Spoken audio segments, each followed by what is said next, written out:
Hello everyone and welcome back to another AFK journey video. So the VN server have unlocked Titan Reaver today and Global will be getting this in around about a week from right now.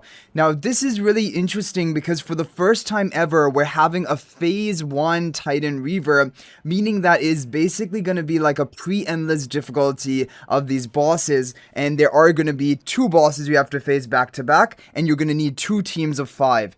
Now currently the meta is revolving around the Celestial, Hypo and Phantimal.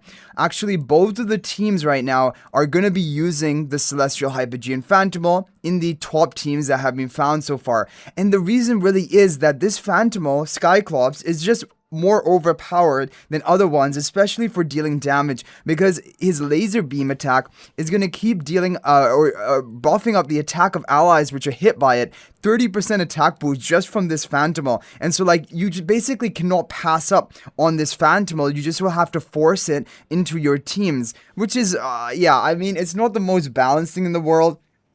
That's basically how it's working right now. But there are some really interesting findings here. So the first boss is Mirage Frostspike, which we don't have in the Dream Realm rotation right now, but we did have it in the previous season as a Dream Realm boss. And now for this boss, the top team right now is Corden, Schmier, Rainier comp, which I mean, we've seen a lot so far for pre-endless Dream Realm with twins as well. However, then finally Baelran, because Baelran, he's going to contribute a decent amount of damage, even though he is more of an endless damage dealer. He has just overall good damage too. And he's going to be in the hunting circle of Corden during the fight. So that is the other advantage of running Baelran in the team. And then finally, to enable the Celestial, Hypo and Phantimal, because like I said, if you're running Twins and Rainier already, you basically just have to throw in another Celestial, Hypo to enable the Phantimal, because it is the strongest Phantimal. And it's going to be with the Blade Chaser artifact. We have seen a lot of this artifact. It is one of the top damage dealing artifacts for Dream Realm. However, team number 2, this is going to be using the artifact Crescent spell.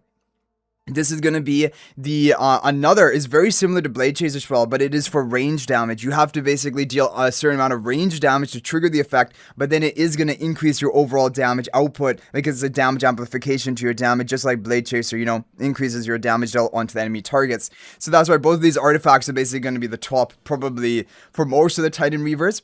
Now, this team is really interesting. I was looking and I'm like, I just don't understand it. Now, Talion, obviously, I understand, and she can probably work at low copies as well. She's just here to revive and be taking the insta kills of the King Croaker boss. That's basically it. However, I'm sure Saida can work rather than Talion. My viewer also told me that other people are running Saida rather than Talion if they have Saida built. So you have that. But then you have Aurora in here. So Aurora is not just for Doomscourge Dream Realm boss. She's actually going to be good in Titan Reaver. Overall, her damage output is just really kind of crazy. 11.5 billion damage, almost as much damage as Alicet. And I was not expecting that, honestly speaking. But basically, she's going to be a good damage dealer you can add into the mix in order to, again, enable your Celestial, Hypo and Phantimal. And then you have Alicet, who's dealing high amount of damage. And a lot of this damage is not HP loss damage. This is that Alicet also just has high regular raw damage, which is going to be good for pre-endless Dream Realm, or decent enough. And then you have Galahad on the team. Now, I didn't really understand Galahad, because the thing about Galahad is she's usually really good for endless Dream Realm bosses, because she is going to deal high HP loss damage. However, she also does buff your artifact, which can be useful for pre-endless. She also deals a bit of just raw damage of her own.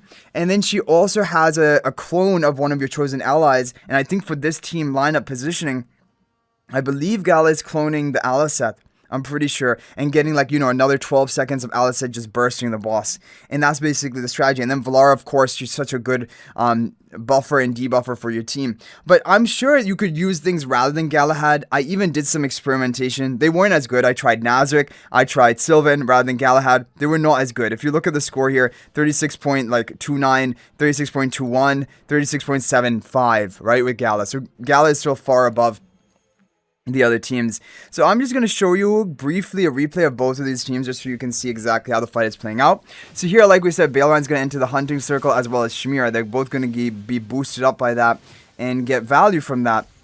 Now, the only thing you might want to consider when these Titan Reavers come out to global and things like that is that you might want to think, is there any other better Celestial Hypogean to enable this Phantimal that you could run? maybe in this team.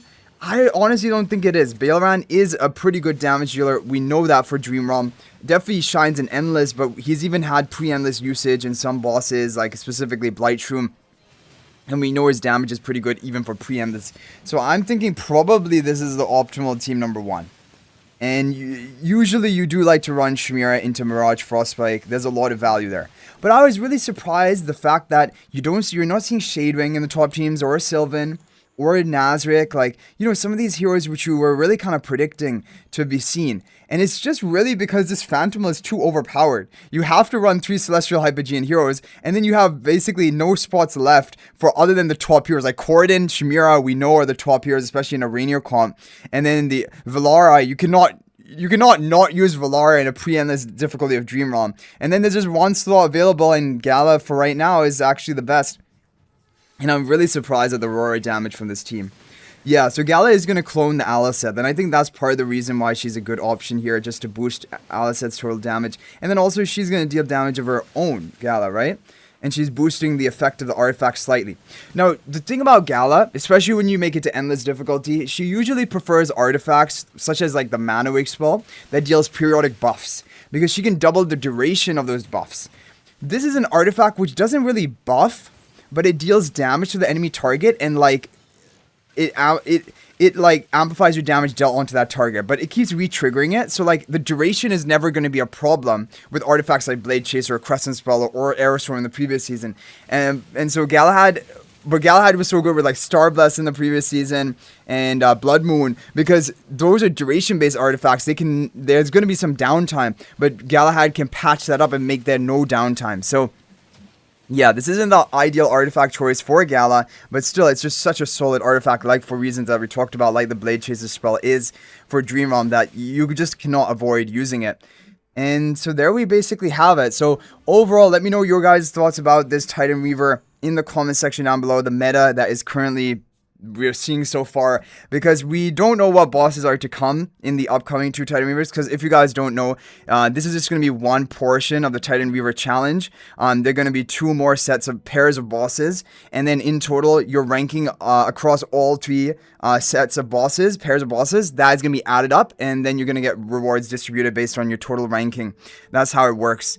But yeah, and if you just want to see a bit more of this artifact, the Crescent spell, if you see it here, when you deal a certain amount of range damage, equal to 50% of your initial team attack, then you are going to hit the enemies, deal some damage to them, but more importantly, increases their damage taken by 30% for 7 seconds. And like I said, it keeps proccing, it keeps refreshing itself, that you're never going to have downtime. So like the duration buff effect of Galahad, like doubling the duration of an artifact, that's getting no value on this artifact, right? So that's kind of like the issue, but I guess Galahad just is a strong option for own a bit of raw damage, and then also providing like, you know, another clone of Alicet for some short period of time to just burst further. But yeah, really interesting. Let me know your guys' thoughts if you have any speculations, theories, of maybe other heroes that could be used. Pheromore as well. I'm surprised not to see Pheromore, and I'm hoping to see maybe something in the upcoming days or when eventually comes out to global server. So anyway guys, thanks for watching. That is going to be it for this video. And if you're thinking about making a purchase in AFK Journey, please use my affiliate link for the official Firelight store. This is the best way you can support me and also gain 5% bonus dragon crystals on your purchase. My affiliate link is in the description of this video and a pinned comment, and you can actually bookmark this link in your browser, and whenever you're planning to make a purchase, just return to the bookmark link and make your purchase. It will support me and be greatly appreciated. So thanks for watching. I'll hopefully see you in the next video, and until then, everyone, peace out for now.